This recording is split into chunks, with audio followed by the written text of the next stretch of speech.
Majority siguro sa atin ang familiar sa story ng Snow White and the Seven Dwarfs. Snow White, na-publish noong 1812 by Brothers Grimm, Jacob and Wilhelm. At kalaunan ay naging isa sa pinakasikat na fairy tale story sa buong mundo. Nagkaroon ito ng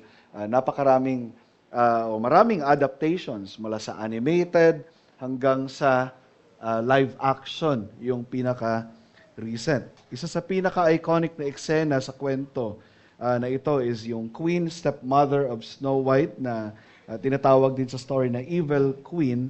Palaging tinatanong ang salamin na magic mirror on the wall, who is the fairest one of all?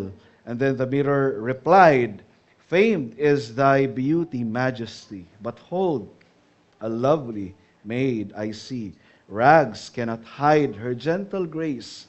Alas, she is more fair than thee. Then the queen replied, alas, or sadly for her. Sadly for her, alas for her. Who is she? Reveal her name. The mirror replied, lips are red as the rose, hair black as ebony, skin white as snow. And then the queen realized that the lady was Snow White. Kapag sinasabi ng salamin na si Snow White ang fairest, ang reaksyon ng queen ay matinding galit, inggit, insecurity at nawawala sa sarili dahil hindi niya matanggap na may mas maganda or fairest pa sa kanya. Habang tumatagal, lalo pang nag-escalate ang galit niya, kaya gumawa siya ng paraan according sa story. She disguised himself at pinakain naman sana si Snow White at alam na natin kung ano yung nangyari doon. From here, makikita natin na mas lalong na-expose at nag-escalate ang kasamaan ng queen. Dahil instead na purihin ng salamin ang beauty ng queen, itinuturo ng salamin ang mas maganda pa or fairest pa kaysa sa kanya. Now, tayo din naman ay gumagamit ng salamin. Hindi nga lang ito nagre-reply sa atin explicitly, pero ginagamit natin ang salamin upang tignan ang ating sarili, particular sa kapag tayo ay nag-aayos or may dumi ba sa ating mga mukha. At kung may dumi man sa ating mukha, kailanman ang salamin ay hindi natin ginagamit upang maglinis. Hindi ito yung tamang tool para sa paglilinis or instrument sa paglilinis ng ating mga sarili. Rather, ang implied message ng salamin sa atin, kapag may dumi sa ating mukha, ay itinuturo tayo nito sa cleaning agent ng ating mukha, like sabon or facial wash na maglilinis sa ating mga mukha. Ganito rin, kapag tinitignan natin ang kautusan ng Diyos. Malinaw nitong inilalantad ang ating dumi at ang ating mga kasalanan. Now, for the queen, nais niyang makahanap ng justification sa harap ng salamin na sana sabihin nito sa kanya na siya yung fairest, one of all. Ngunit hindi iyon kailanman gagawin ng salamin sa parehong paraan na kailanman hindi sasabihin ng kautusan sa atin na tayo ay matuwid sa harapan ng Diyos. At gaya rin ng kautusan ng Diyos, tinuturo rin tayo nito sa mas fairest, mas dakila kaysa sa atin. At yun yung ating Panginoong Hesukristo. In fact, pinakadakila sa lahat, itinuturo tayo nito sa tunay na kagandahan at perpektong katawiran ng ating Panginoong Hesukristo. At sa ating pagpapatuloy sa serye ng Book of Galatians sa tema na may tema na justification by faith, in verse 17, Paul started with a rhetorical question na common sa kanyang letter. Ito yung pangalawang rhetorical question niya sa Book of Galatians. Yung una ay sa chapter 1, verse 10, sinabi niya doon, for am I now seeking the approval of man or of God? Ito ay patanong. It is like Paul is But Paul is actually making a statement in question form. Sa madaling salita, sinasabi niya doon, I am not seeking the approval of man, but of God. And here sa verse 17, is Christ then the servant or a servant of sin? Certainly not. It is also to make a statement that Christ is not a servant of sin. And this is still in connection sa konteksto ng confrontation ni Paul kay Peter. Dahil sa hypocrisy ni Peter, although walang direct or verbatim statement that Christ is a servant of sin, it clearly leads to that kind of implication. Peter's action is making an implicit statement na ang justification by faith ay naging mali sa harapan ng mga tao doon sa konteksto na yun. Kung ganoon ang implication, then it follows na ang mga nagtitiwala kay Kristo are considered transgressors. And if that's true, then the conclusion would be Christ becomes a servant of sin. Pero malinaw na hindi ang justification by faith ang problema, kundi ang pagbabalik sa kautusan as the ground for or of justification. Dahil ginagawa ng mga Judaizers na requirement ang circumcision for salvation, according sa Acts 15.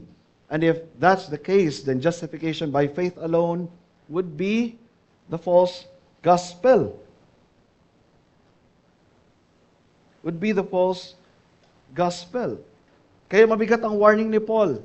Sa verse 1, sa chapter 1, let him be accursed, whoever preaches a different gospel, even if you are an angel from heaven, or maging sino ka man na galing sa langit.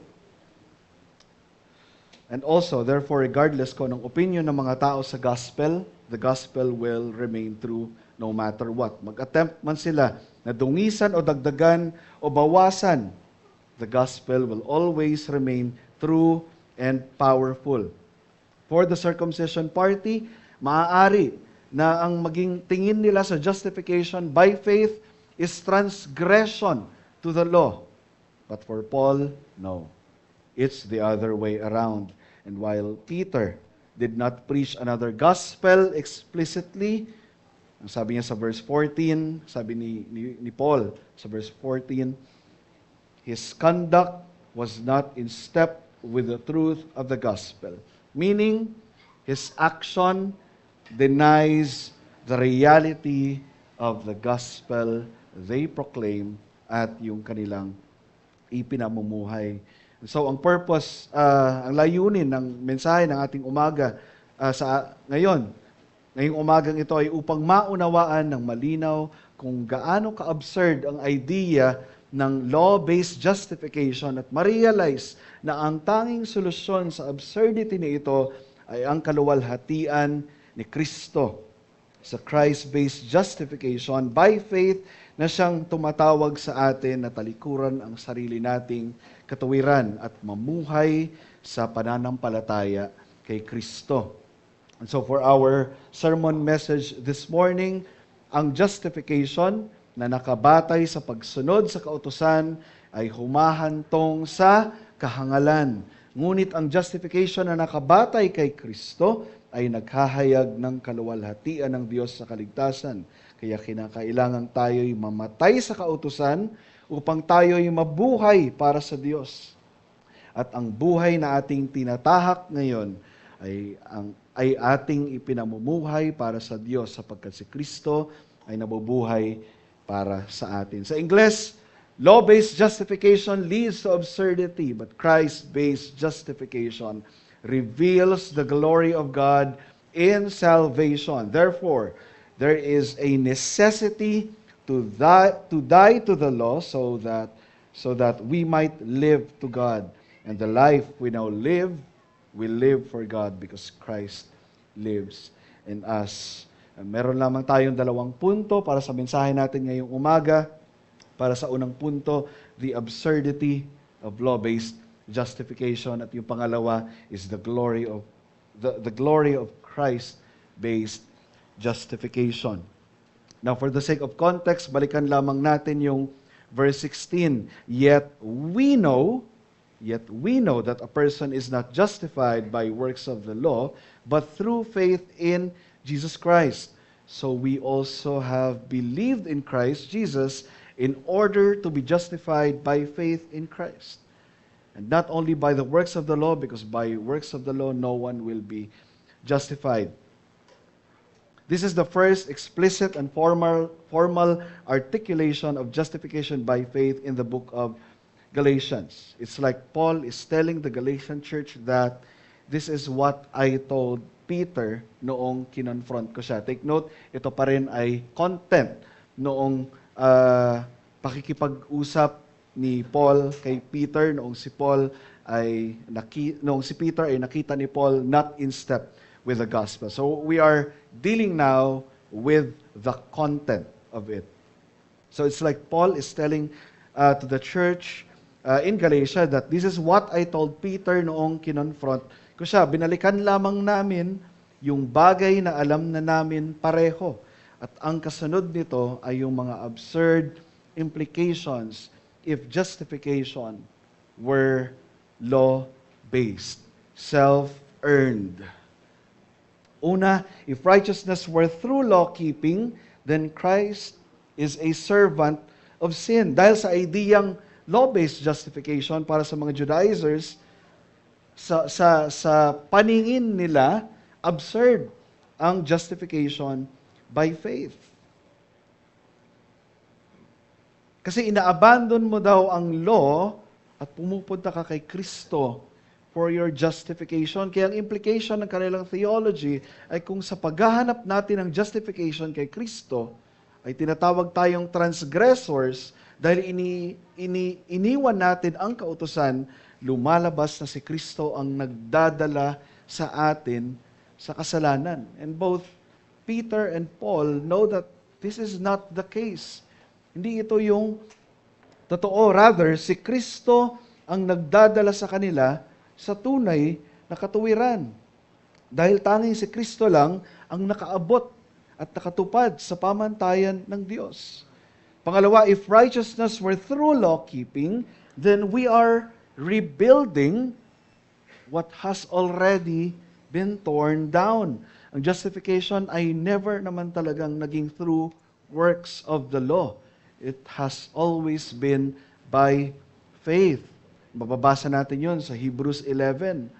Ang Old Covenant system ay anino lamang ng greater reality ni Kristo. At dahil dumating na ang substance ng mga anino na ito, it follows sa abrogated na ang Old Covenant system, kasama na dito ang pinagpipilitan ng mga Judaizers sa mga Gentile, which is circumcision. Now, the absurd part of this is that kung necessary ang circumcision for justification, para na rin nating sinabi na hindi natupad ang misyon ng ating Panginoong Jesucristo dito sa lupa. Hindi siya ang substance ng mga anino na ito. Hindi nasunod ang pamantayan ng Diyos. But Paul is telling Peter that it's the other way around. Christ fulfilled the law, and so circumcision is not necessary for salvation. Faith is. Pangatlo, if righteousness were through law-keeping, then we prove ourselves to be transgressors by believing in justification by faith. Para sa mga Judaizers, ang pagtalikod sa kautusan for your justification at paglapit kay Kristo by faith ay isang paglabag sa kautusan. But for Paul, this idea is absurd dahil ang tunay na kasalanan or transgression ay ang matapos mong matanggap ang ebanghelyo, bumabalik ka na naman ulit sa pagkaalipin sa kautusan. Pang-apat, if righteousness were through law-keeping, then we nullify or we cancel the grace of God. Grace, as we all know by nature, is unmerited. Unmerited favor, a gift of God, it is unearned. Now, if after receiving this gift of justification, we still resort to living a life earning to keep our legal standing before God, then we are nullifying or canceling this blessing that we receive, namely our justification by faith. And by implication, we insult the giver of that gift. Sinasabi natin sa Diyos na hindi sapat ang kanyang legal declaration. Kailangan mong pagtrabahuan ang legal standing na ito para manatili akong righteous sa harapan ng Diyos. Mga kapatid, ang imputation ng righteousness sa isang believer ay once lamang. At alam natin, ito yung paglagak natin ng pananampalataya kay Kristo. Hindi mo ito na-earn at mas lalong hindi mo ito kayang i-sustain through works of the law. At panglima, if righteousness were through law-keeping, then the glory of Christ is trampled. Christ's death is pointless. Pinapakita ni Pablo na kung ang pagsunod natin sa kautusan ay magdadala sa atin sa katuwiran, therefore, hindi na kailangang mamatay ni Kristo. Hindi na kailangang mamatay ni Kristo. But Christ died. Ngunit si Kristo ay namatay sa history. Therefore, this is the ultimate absurdity of the Judaizers because the cross becomes completely unnecessary. The giving of the life of Christ becomes pointless. The shedding of His own blood becomes meaningless. The great exchange of man's sin and Christ's righteousness becomes nonsensical. At yung sinabi ni Paul na the Son of God who loved me, even ang pag-ibig ni Kristo as expressed through His substitutionary death becomes useless. It is purposeless. It is as good as garbage. It is in vain. But praise God, because justification by faith rescues us from this absurdity. And that is why there is a necessity to die to the law. Praise God, kahit na hindi nakakapagligtas ang kautusan, ina-expose nito ang ating mga kasalanan, and it condemns those who are trying to seek justification through it. The condemnation of the law is necessary in order for us to die to the law. And so we died to the law through our union with Christ in His death. We died to the law by being crucified with Christ. We died to the law when Christ died on the cross. At sa puntong ito, nais ko na rin kausapin ang mga wala pa kay Kristo. Ikaw, kaibigan, ay namumuhay sa absurdity. Marahil ang pananaw mo sa iyong sarili ay matuwid. Oo, mapagbigay ka at tumutulong ka sa mga mahihirap. Hindi ka kurakot base sa iyong paningin. Maayos ang reputation mo sa iyong kapitbahay. Excellent ka sa iyong workplace, school, mataas ang grades mo, marami pang iba. Pero malinaw na kung wala ka pa kay Kristo, ikaw ay nasa ilalim ng condemnation. Sabi sa Matthew 16:26, sapagkat ano ang mapapakinabang ng tao kung makamtan niya ang buong sanlibutan, ngunit mawawala naman ang kanyang buhay. Kahit anong pagdeklara mo sa iyong sarili na ikaw ay matuwid, wala namang inaapakang tao, hindi yan sapat para maging matuwid ka sa harapan ng ating Diyos. In fact, lahat ng pinagsasabi mong good works, yan pa ang magdadagdag sa iyong kahatulan. Tanging kay Kristo lang, tanging si Kristo lang ang kayang mag-vouch sa iyo bilang tagapamagitan ng Diyos Ama at ng mga tao. Kaya may pag-asa pa sa iyo, kaibigan. Talikuran mo ang iyong kasalanan at ituon mo ang iyong pagtitiwala kay Hesukristo na namatay ng matuwid namatay at namuhay ng matuwid at perpekto, lumapit ka kay Kristo. Pag hindi ka na mamuhay sa absurdity, hindi lamang sa iyong thinking, hindi lamang sa iyong actions, manampalataya ka kay Kristo at ililigtas ka niya sa absurdity ng iyong buhay. At ang iyong buhay na once na namumuhay sa absurdity ay magkakaroon ng meaning. Pangalawa, the glory of Christ-based justification. After showing the absurdity of law-based justification, let us now zoom in and i-magnify yung glory ni Kristo naman sa ating justification. Una, since righteousness is through Christ, then it is impossible for Christ to be a minister of sin. Dahil si Kristo lamang ang namuhay ng matuwid at nakaabot sa pamantayan ng Diyos. Siya, therefore, ang ating source of joy and righteousness. Pangalawa, since righteousness is through Christ, then what was already torn down is torn down forever. The law, particularly in its ceremonial aspect, was never the substance, but only a shadow. And now that the substance has already been fulfilled in Christ, we can now rest in the righteousness of Christ, who fulfilled it perfectly and completely. Pangatlo, since righteousness is through Christ, then faith in Him does not make us transgressors of the law. But in our union with Him, we now become partakers of His obedience to the law. Therefore, the true transgression is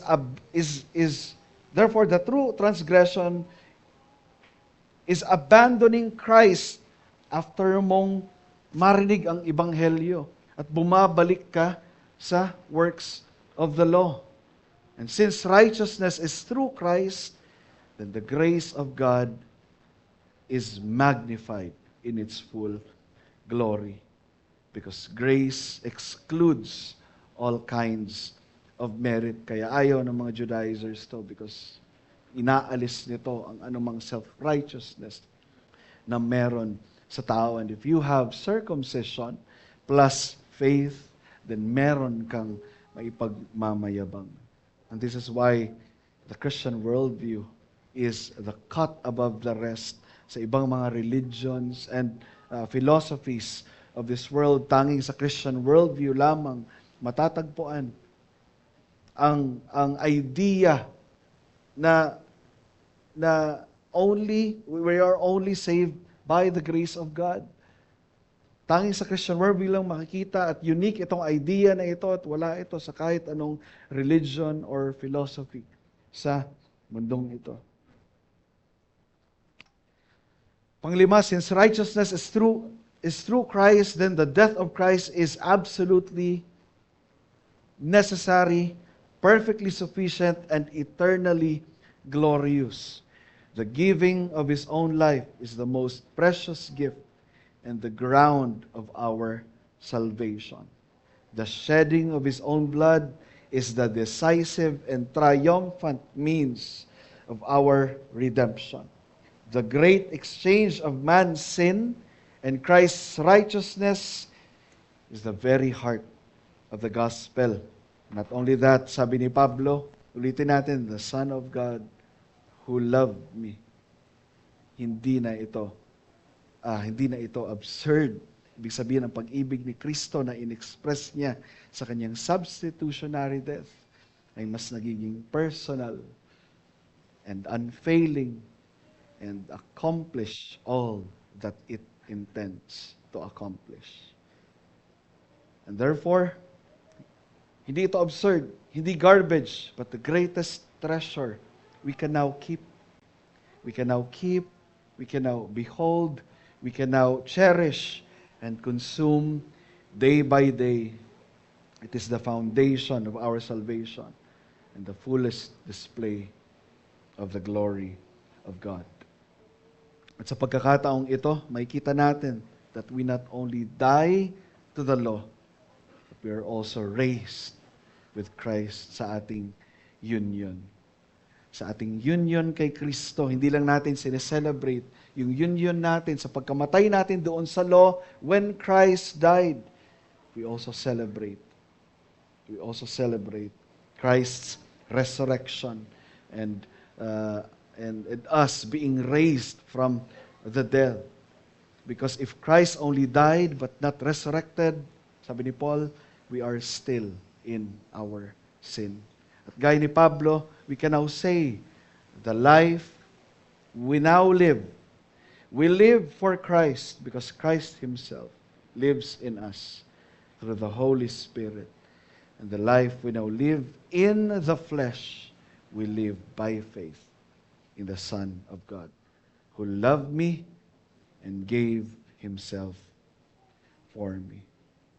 And speaking about the faith of Peter, sa konteksto na ito, hindi ba't ito ang pangalawang pagkakataon na recorded na naging inconsistent ang faith niya sa truth? Una is yung denial niya kay Kristo, at ito yung pangalawa. Now, I can only imagine yung worst case scenario dito kung nanatiling matigas yung puso ni Peter at naging unrepentant siya. Marahil nagkaroon, ang implication nito ay marahil nagkaroon ng division sa dalawang apostol at hindi lang sa kanilang dalawa, kundi maging sa iglesia mismo. Imagine the implication kung hindi nakinig si Peter sa rebuke ni Pablo. Kaya sa umagang ito, nais kong i-mortify yung sin of unrepentance. Peter was caught in hypocrisy because of the fear of men. Kung maalala natin, last preaching.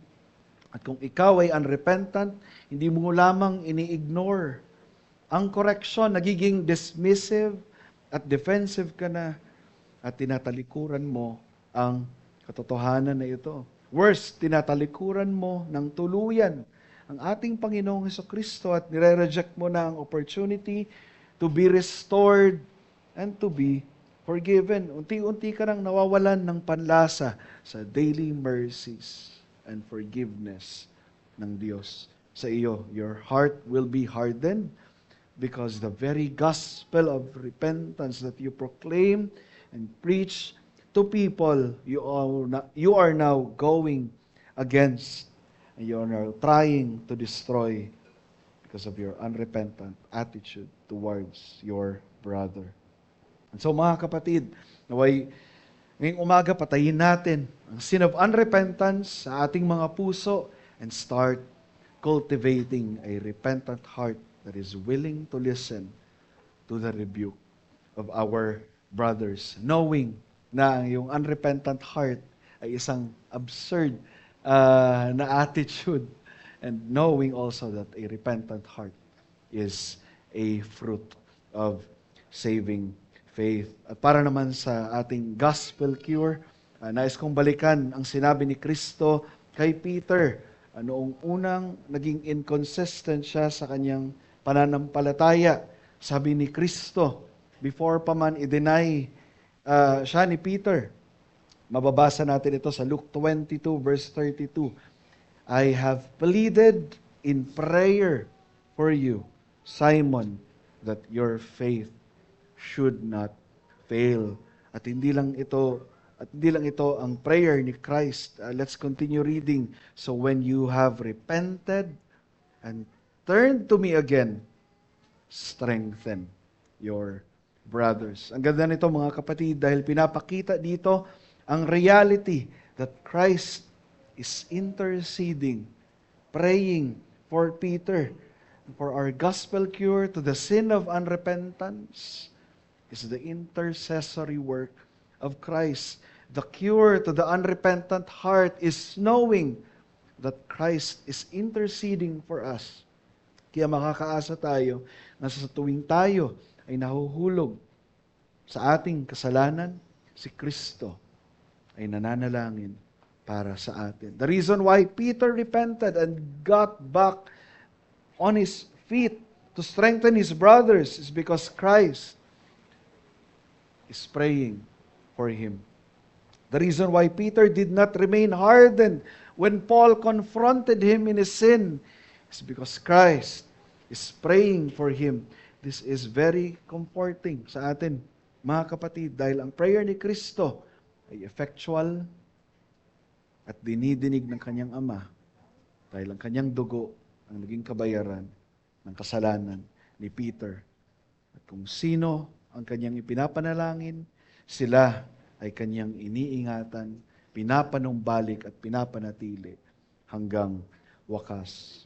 And what's true for Peter, mga kapatid, is also true for us. We share the same reality with Peter. Kung si Peter hindi nag-fail ang kanyang pananampalataya, nag-fail ang kanyang pananampalataya temporarily, ito ay na-restore because Christ is praying for Peter.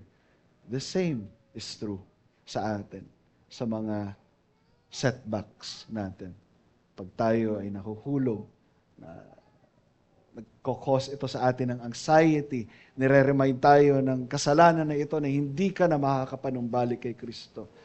But Christ's intercessory work heals that pain, anxious feeling sa ating mga sarili. And it tells us that no, Christ is praying for me. Christ is praying for me. Kaya naman manahan tayo sa ministry na ito ni Kristo bilang ating tagapamagitan na nananalangin para sa atin, the source of our justification. At bilang application, ang ganda ng ipinakitang virtue ni Paul towards his erring brother. And I believe isa sa mga absurd actions natin towards our erring brother or sinning brother is to slander them. And during Paul's time, hindi niya pinili itong absurdity na ito. He talked to Peter face to face and magnifies the glory of Christ in his justification. Bagamat sa iba siguro ang interpretation nila is harsh masyado si Pablo kay Peter, pero hindi. This is actually the most gracious thing na maaari mong ibigay palagi sa iyong erring brother. Ang pagbibigay ng loving correction. But Paul, given his human limitation, of course, can only do so much. That is why Christ is, of course, greater than Paul and most excellent brother's keeper. Peter denied Christ, but Christ did not choose to believe in the worst of Peter. And so as imitators of Christ, we will also not resort to believe in the worst of our brother pag dumadating sila sa oras din ng pagkahulog sa pagkakasala. Rather, we will wait patiently until our prayers are answered. Because the same Christ that prayed to Peter is the same Christ that is praying for you and me and our sinning brother or erring brother. And so for our challenge, pero hindi rin natin ma-deny na may challenge rin talaga sa part natin kapag merong conflict. We risk our relationship every time we attempt to be a brother's keeper. Minsan napapangunahan tayo ng takot dahil baka ma-offend ang ating kapatid. Pero gaya ng ating napag-aralan ngayon, while may room for emotional appeal, dahil pwede namang mag-appeal si Pablo na sinasaktan mo ang mga kapatid natin sa Galacia. Pero malinaw doon sa verse 16, nag-appeal si Pablo sa bagay na alam na nila pareho ni Peter. Again, while may room for emotional appeal, hindi yon ang pinili ni Pablo. Mas pinili niyang balikan yung alam na nila pareho ni Peter. Kaya ang ganda ng integration ni Pablo sa verse 20. It is no longer I who live, but Christ who lives in me. And the life I now live in the flesh, I live by faith in the Son of God who loved me and gave Himself for me. Binalik ni Pablo ang reality na iniibig sila ni Kristo At ang display ng love ni Kristo ay ang pagbibigay niya ng kanyang buhay sa kanila. And because of this, ay nabubuhay na sila para kay Kristo. If it is true that Christ lives in me, lives in us, if this is true, then I will hope for my brother's restoration and believe in the best of him. If it is true that Christ lives in me, then I will imitate Christ as my excellent brother's keeper. And this is because I live in my justification. The glory of Christ-based righteousness manifested in how we live and how we keep each other and how we love one another. Tayo po ay manalangin. Maraming Diyos, salamat po sa inyong salita ngayong umaga. Salamat dahil hindi absurd ang ginawa ng aming Panginoong Jesucristo, ang biyaya ng aming Diyos. Ito ay glorious. Salamat na binuksan mo ang aming mga mata, tenga, bibig, lahat ng parte sa aming mga katawan, ng aming mga puso, upang makita itong realidad na ito. We dare not to nullify the grace of the Lord by going back to performance-based Christianity. We only have faith upang kami ay magpatuloy sa aming pananampalataya kay Kristo. The faith that sustains because Christ is interceding on our behalf. Thank you, Father. This we pray in Jesus' name. Amen.